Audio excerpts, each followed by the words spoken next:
Hello Libra, Sun, Moon, Rising, and Venus signs. Kamusta kayo? Sana po'y nasa mabuti kayong kalagayan.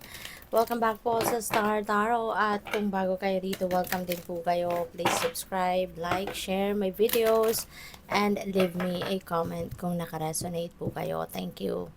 First message ni Libra, we have surrender to your full power. Your life is calling for you to step into your full power rather than playing it small. You know? Hindi na dapat, diba, Libra, talaga na nagpe-play small kayo. Kasi you are equipped, no? You are equipped with talents, skills, and spiritual gifts, no? At yan, equipped kayo with that para na ma-carry out ninyo kung ano man yung mga dreams ninyo, ano man yung mga goals ninyo, 'di ba? Kung ano yung mga plano ninyo sa buhay. Meron kayong resources, no? You have resources na magagamit para ma-achieve ninyo 'yon. Kaya wala na dapat kayo na maramdaman, no, that you are going to play small.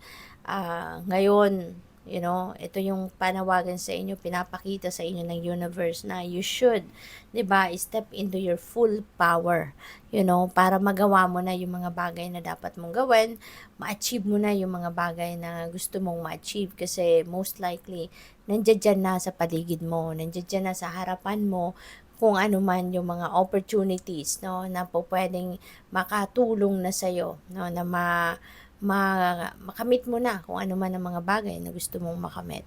Okay? So, what else? We have surrender to setting limits. It is healthy to set boundaries in relationships. Practice expressing your needs and remember that no is a complete sentence. Okay?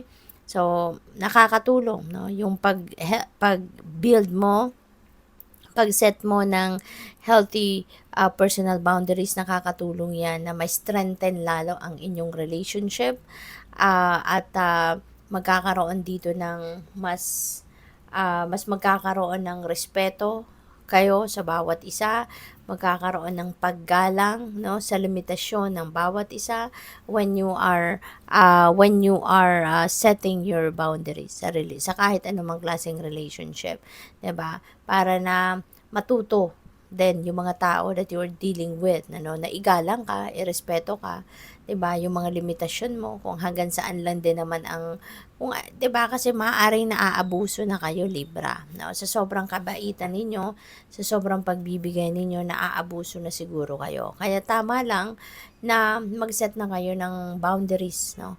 Para hindi masayang ang relationship ninyo. Kasi kapag nagpatuloy na ganon, inaabuso ka hanggang sa magalit ka na, hanggang sa magtampo ka na, hanggang sa magdistansya ka na sa kanila.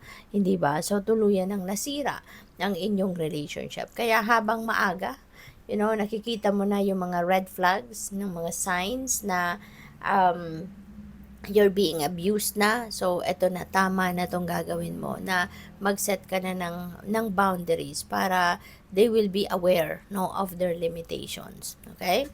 So, tignan natin kung ano pa ang mga mensahe para sa iyo. And I would like to say hi muna and shout out sa ating beloved channel member na si Atnel0929. Maraming salamat po for your support sa channel.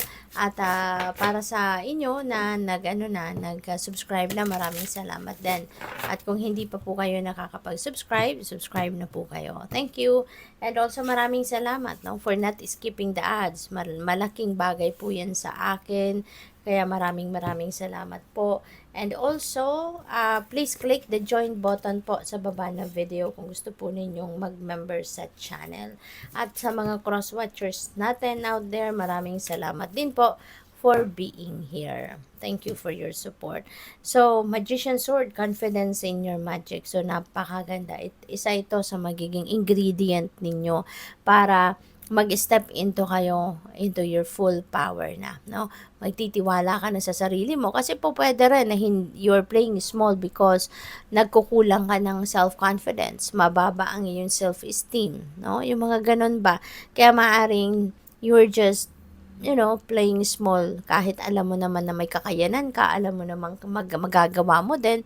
Pero yun, dahil siguro nga kulang ka sa tiwala sa sarili, no? Kaya hindi mo ginagawa, hindi ka nagte-take action. Pero ngayon, with this Magician Sword, parang magki-kickstart ka na, 'di ba?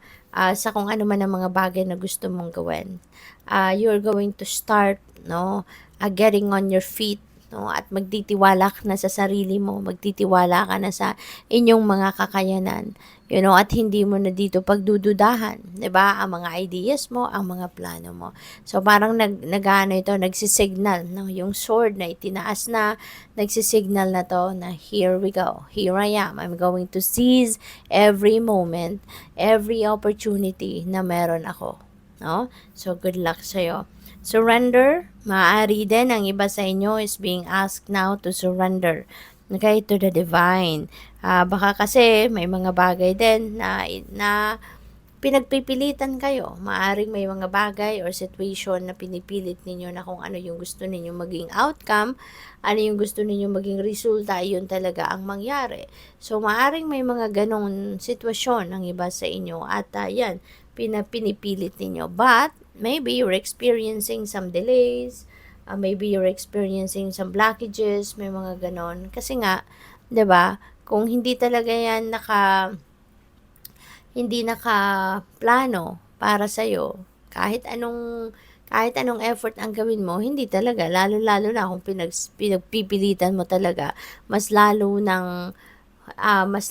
ng mabubulilyaso ang lahat, mas lalo ng madidelay ang lahat, hindi ba? Kaya maaari, no, na mayroon kayong mga experiences sa ngayon na marirealize ninyo na eto na, no, I'm going to give up na, no, I'm going to give up and I'm going to surrender everything to the divine. So, we also have needing direction, lost in space, ang iba sa inyo Libra. Maybe ang iba sa inyo dito, nalilito na, which one I'm going to do, where I am heading, what I'm going to do first. So, siguro, naghahanap or kailangan nyo na ngayon ng direction sa buhay, kailangan na ninyo ngayon na makapag-isip-isip, 'di ba? Kung alin talagang direction ang tatahakin ninyo. So, maybe it's about time na for you to tune into your intuition. Kasi yung intuition ninyo, that will always send you a signal kung saan kayo dapat pumunta.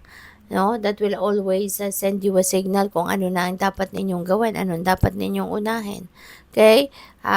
Maybe it's about time na din for you to do some kind of meditation, reflection, contemplation, para na magkaroon ng linaw ang inyong isipan. Para na maisip ninyo kung anong mga priorities ninyo. 'Di ba?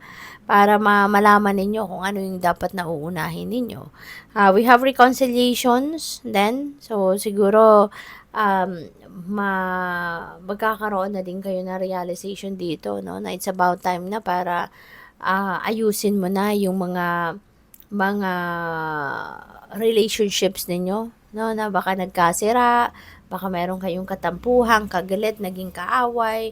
So, maybe this is the time also that you will realize that it's about time na for you to just reconcile, to forgive, 'di ba? Kasi hindi rin naman nakakatulong, 'di ba? Hindi naman nakakagaan ng buhay ninyo kung meron kayong kaaway. 'Di ba? Kaya maaari ang iba sa inyo dito is going to forgive na. You're going to choose love and forgive and move on, no? So, good luck po. Thank you for watching, Love and Light. Namaste.